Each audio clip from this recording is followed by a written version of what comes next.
চাওক আজি আমাৰ এই বৰবালিখীয়া এই বৃহত্তৰ অঞ্চলৰ আজি নখান গাঁৱৰ যিটো যাতায়াতী যিটো ব্যৱস্থা এই যাতায়াতী ব্যৱস্থাটো এক নম্বৰ এটাই মাধ্যম হ'ল যে বৰলীয়া নদীৰ ওপৰত যিখন দলং এই দলংখন আজি 12-13 চনতেই আৰম্ভণি কৰি দলংখন যি ধৰণে তেখেতসকলে নেকি বনালে এই দলংখনৰ যিটো ব্যৱস্থা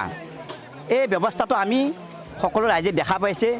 বাৰিষা আহিলে দলংখন ভাঙি এটা ছাইড গুচি যায় কিন্তু বাহিৰে মেৰামতি কৰি আছোঁ আজি 15টা বছৰেই আমাৰ এই অঞ্চলৰ মানুহে ইমান সমস্যাত ভুগি আছে যে যিটো সমস্যা নেকি আজি বিগত 3টা টাৰ্মছ যিসকল ৰাজনীতিৰ ব্যক্তিয়ে তাৰমানে কি অতিবাহিত কৰিলে কোনো ইয়াত কিন্তু চকু মেলি নাচালে গতিকে আজি আমি সকলো ৰাইজে মিলি ইয়াত নখান গাঁৱৰ ৰাইজে মিলি আমি ইয়াত বাহৰে দলংখন দিয়াৰ কাৰণে আজি আমি যা যোগাৰ কৰিছোঁ আৰু ইয়াত আমি ৰাজনীতিকভাৱে আমি নকৈ আমাৰ যিসকল ডেকা জোৱান আমাৰ ইউ পি পি এলৰ পৰা আহিছে আৰু লগতে আমাৰ ওচৰে পাঁজৰে থকা আমাৰ যিবিলাক এফচু প্ৰাইমাৰী অৰ্থাৎ পূব কৌশিকতা দংপাৰ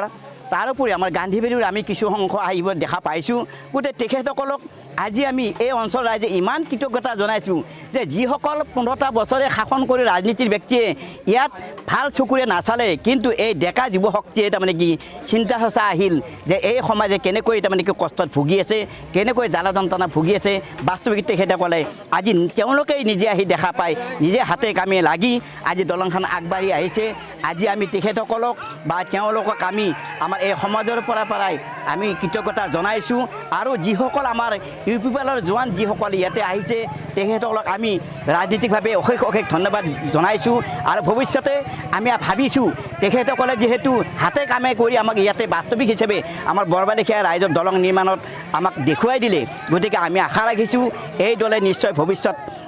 ৰাজনীতিকভাৱে চৰকাৰ গঠন কৰি আমাৰ এই অঞ্চলৰ লগতে গোটেই BTC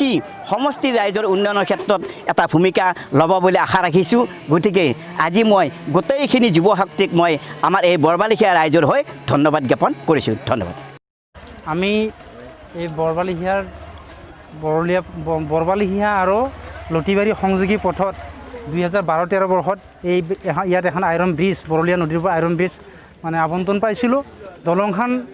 2 বছৰৰ পিছতেই সম্পূৰ্ণৰূপে হেং হৈ যায় বাগৰি পৰে দলংখন তেতিয়া আমি ৰাইজৰ গাঁঠিৰ ধন খৰচ কৰি বাঁহ বেত তুলি আমি প্ৰতি বছৰে দলংখন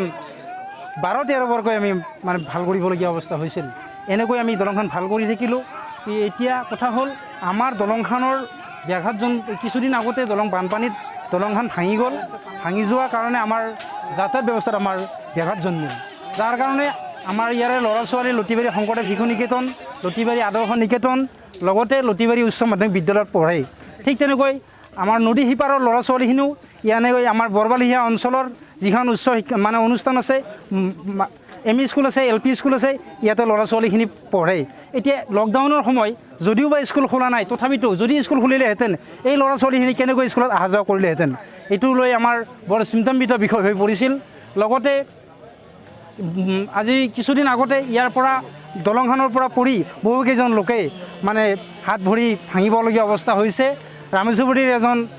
মানে ঠিকাদাৰ তেখেতেও দলঙৰ পৰা পৰি 4-5 লাখ টকা খৰচ কৰি কোনোমতে ভাল পাইছে এনেকৈ দলংখনৰ ভাঙি পৰাত আমি সঁচাকৈ দুখিত হৈছিলোঁ আমাৰ মানুহখিনি যথেষ্ট অসুবিধা অনুভৱ হৈছে আজি আমাৰ UPPLৰ ল'ৰাখিনি আমাৰ গঞা ৰাইজৰ লগত লগ হৈ যিখিনি আমাক সহযোগিতা কৰিলে দলংখন নিৰ্মাণৰ কাৰণে নিজে পানীত নামি গৈ নিজে খুঁটা পুতি নিজে দলং বনাই বাঁহ কাটি আনি আমাৰ ৰাইজৰ লগত যিখিনি আমাক উৎসাহ উদ্দীপনা জগালে দলংখন বনোৱাত আমাক উৎসাহ উদ্দীপনা জগালে তাৰ কাৰণে আমি তেখেতসকলক শলাগ লৈছোঁ তেখেতসকলৰ আগন্তুক যি নিৰ্বাচন এই নিৰ্বাচনত তেখেতসকলৰ যিটো মনোভাৱ যিটোৰ আশালৈ মনত আগবাঢ়ি আহিছে তেখেতসকল কৃতজ্ঞতা লাভ কৰক আমি আশা ৰাখিছোঁ বৰবালিখীয়া অঞ্চলৰ ৰাইজে তেখেতসকলৰ লগত আছে এইকাৰণেই কৈছোঁ আমি বাৰে বাৰে আমাৰ সুদীৰ্ঘ 17টা বছৰত মানে আমাৰ BTC শাসনৰ সময়ছোৱাত বাৰে বাৰে এই দলংখনৰ কাৰণে আমি মেমৰেণ্ডাম দি আহিছিলোঁ MLA মহোদয়ক দিছোঁ আমাৰ MP মহোদয়কো দিছোঁ আমাৰ GM মহোদয়সকলক দিছিলোঁ কিন্তু কোনো এটা দলেই আমাৰ এই দলংখন এতিয়ালৈকে আমাক আবণ্টন দিবলৈ সক্ষম নহ'ল, যাৰ কাৰণে আজি ইউ পি পি এলৰ ল'ৰাখিনি আমাৰ ৰাইজৰ লগত নিজে হাতে কামে আহি উপদেশতকৈ আৰ্হি শ্ৰেষ্ঠ বুলি কৈ মানে উপদেশতকৈ আৰ্হি শ্ৰেষ্ঠ বুলি যিটো আমাৰ অসমীয়া ভাষাৰ কথা আছে, তেখেতসকলে আজি হাতে কামে কামখিনি কৰি আমাক মানে দলংখন বনত সহযোগিতা কৰাৰ কাৰণে আমি তেখেতসকলক আমাৰ তৰফৰ পৰা অশেষ ধন্যবাদ জ্ঞাপন কৰিছোঁ।